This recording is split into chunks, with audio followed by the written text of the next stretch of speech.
అందరికీ నమస్కారం. అందరికీ నమస్కారం. అందరికీ నమస్కారం.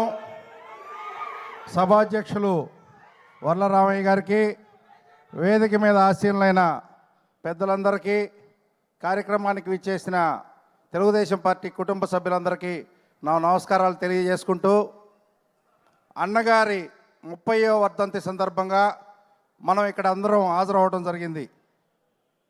ఆ మహానుభావుడు మన మధ్య లేకుండా పోయి 30 సంవత్సరాలు అయినా కూడా, 3-4 జనరేషన్లు మారినా కూడా ఆయన్ని మనందరం గుర్తుపెట్టుకొని ఈ రోజున ఈ కార్యక్రమం నిర్వహించుకుంటున్నామంటే ఆయన చేసిన ఎన్నో గొప్ప పనులు, ఎంతోమందిని తయారు చేసి రాజకీయ నాయకులుగా తీర్చిదిద్దిన విధానం.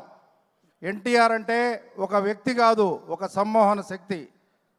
ఆయన బాటలో నడుచుకుంటూ ఆయన ఆశయాల్ని కొనసాగిస్తూ మన నాయకుడు చంద్రబాబు నాయుడు గారు, లోకేష్ గారు పార్టీని ముందుకు తీసుకెళ్తున్నారు.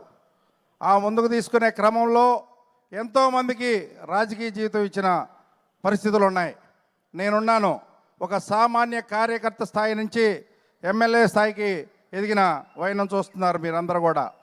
నేను 94లో ఎన్టీ రామారావు గారు రైతు సదస్సుకు వచ్చినప్పుడు, మన రాజా గారి నేతృత్వంలో జరిగినప్పుడు, తెలుగు యువతలో ఉన్నారు రాజా గారు అక్కడ, ఆయన నేతృత్వంలో జరిగినప్పుడు నేను ఒక వాలంటీర్గా పనిచేసి ఉన్న రోజున 94లో. 95లో అన్నగారు చనిపోతే హైదరాబాదు వెళ్ళి చూడాలనే తాపత్రయం ఉండేది. ఎవరు నాతో కలిసి రాలేదు, వెళ్ళలేకపోయా. ఆ రోజు 4 రోజులు బాధపడతా ఏడ్చిన సందర్భం ఉంది.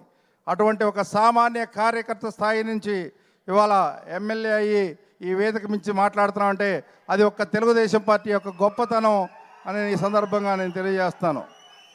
తెలుగుదేశం పార్టీలో పని చేసుకుంటా పోతూ ఉంటే అవకాశాలు అయ్యే వస్తాయంటానికి ఇదే నిదర్శనం అని మరోసారి తెలియజేస్తూ, అన్న నందమూరి తారక రామారావు గారికి నివాళులు అర్పిస్తూ థ్యాంక్ యూ, ధన్యవాదాలు.